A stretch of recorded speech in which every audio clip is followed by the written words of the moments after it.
Hello everyone, my name is Blackwatch and welcome to How to Master Doc, or Mastery Doc, I'm not sure what I'm going to call this yet. This is a series that's going to run alongside my How to Play series. It's going to show you the more advanced techniques in various operators' playstyles. Some of them won't require it, some of them will have them exclusively, and generally speaking they're going to be a bit more in-depth than the How to Play videos. So we're going to be covering Doc as we did in the last video. We're going to go over the various techniques that make him an absolute beast and the ones that you might not know just off the bat. Let's take a look.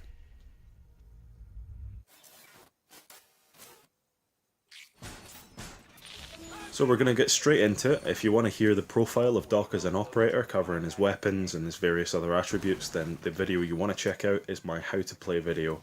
So we're going to discount that and we're going to get straight into the various things, starting off with Doc's strengths and weaknesses. Now Doc is a heavy guy, he's a 3 armour and a 1 speed, which is a disadvantage in some ways, but the advantage is that if he wants to anchor, he is the best guy to do it, especially if he has rook armour. So with Doc you have a ton of health, you have a lot of survivability with your stim shots, and you're going to keep yourself going on the objective longer than anyone else will be able to, as long as you use your stim pistol intelligently. This is his biggest advantage, I would say, and it's something that is basically unrivaled against any other operator. Even Rook, who can take a ton of damage with his armour on, still isn't quite as good as Doc, because Doc can take a little hit, run away, get himself back up. Rook just can't do that. He just takes a few more hits, but he's ultimately still going to die, and he's not going to recover any of that health without his other friend from the French Isle. The other advantage of Doc is his weapon, particularly the MP5. Now, this is a very, very good submachine gun. Arguably the best gun on defense. Now, most people would say the 416C, and I completely understand that.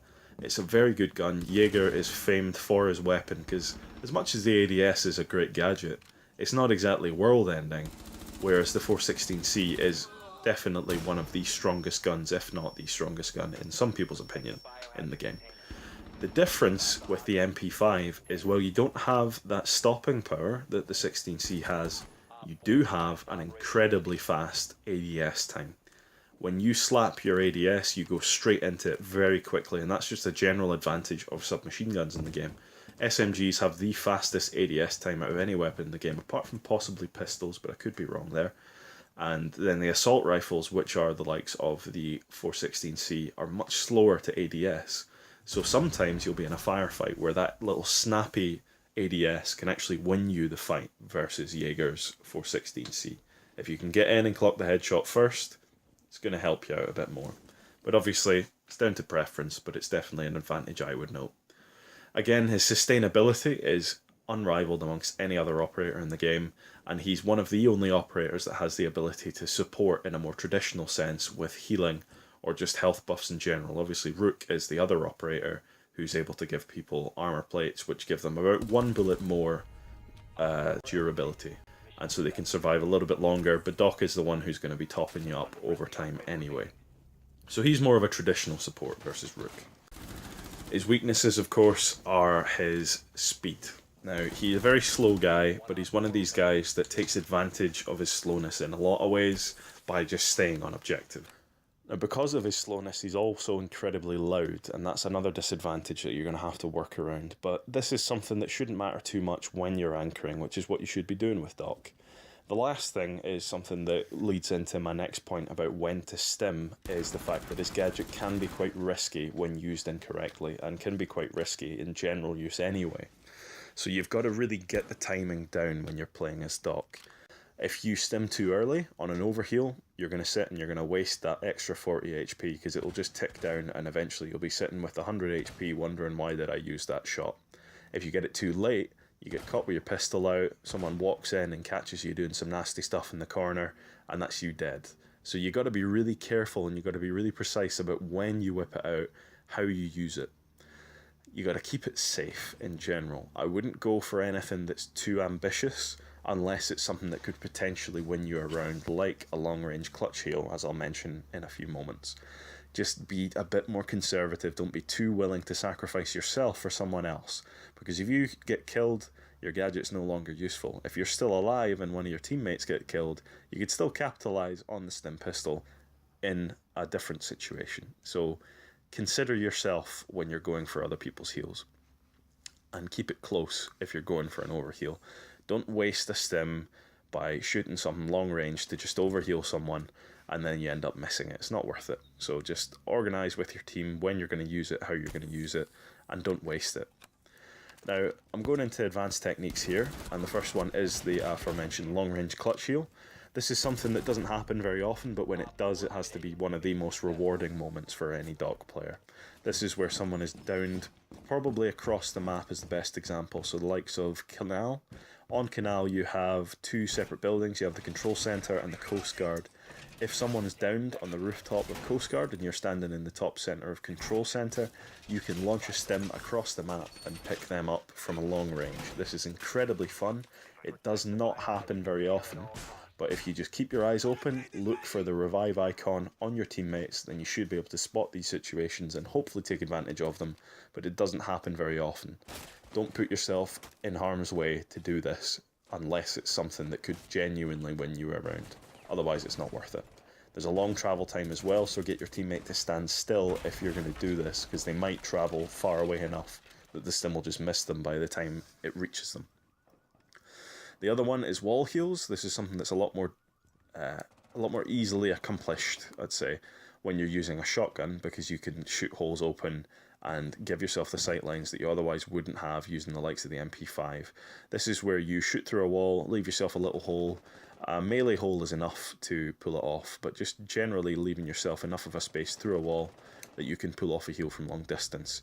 The technique you're seeing on the screen here is more to do with your positioning during a game. So if you can position yourself correctly in a game and get yourself into a place where you've got some soft cover in front of you by the time you take enemy fire, the damage is reduced, which increases your chances of being down but not out, and that also increases your chances of being able to pull off a revive because there's some visual cover between you and your opponent.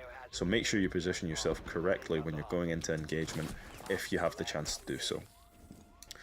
The pocketing is basically just pocketing in any game sense where the medic stands next to a target and has them poised for a heal. I wouldn't recommend this in general, but it is something you can do on someone if you think it's worth it, but generally it's not worth doing unless there's someone that's very, very good and isn't going to get shot in the head. The big res of 90 HP is something that I mentioned in the previous video, where you manually revive someone and then hit them with a stim. If you can do this and it's going to be safe to do this, do it, because it's going to give you a lot more out of your revives and out of your stims if you do it. You're getting the same amount of points. There's no disadvantage to doing it other than the time it takes. So if you can pull it off, definitely. Round end overheals are to do with just overhealing yourself when the round's about to end, overhealing your teammates. If you've still got plenty of stims left and there's nothing really much left, maybe about 30 seconds to go on the round, there's no point in keeping them. Just use them on your teammates if it's safe to do so, so you've got that extra boost in the final push when you're on defense. That sounded a bit like a rhyme. So general skills that you want to keep an eye on when you're playing as Doc is considering your approach if you're having to run back. So you're not always going to be in a situation where you can comfortably anchor in an objective. Some rooms just aren't that good.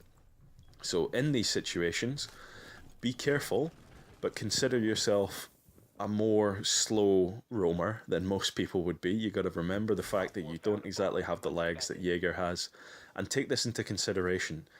Plan your approach when you're wanting to run back to an objective if it turns south. Know where you want to go, know how you want to get there, so then you're going to maximise your chances of surviving. Sometimes you got to just let your teammates die. It's not always fun, but it's going to save you that extra stim that might otherwise have been a round ender or a round winner. And you just got to be a bit more conservative. Sometimes they don't deserve to be alive, which is a bit cruel. But anyway guys, this is a few more advanced techniques about how to play Doc very well. Or well enough. So hopefully you enjoyed the video. Apologies for the delay, I was away for the weekend, but I hope you enjoyed it. I'll be there with you with a how to play for Ash soon. I'll see you later guys, do svidania, bye bye.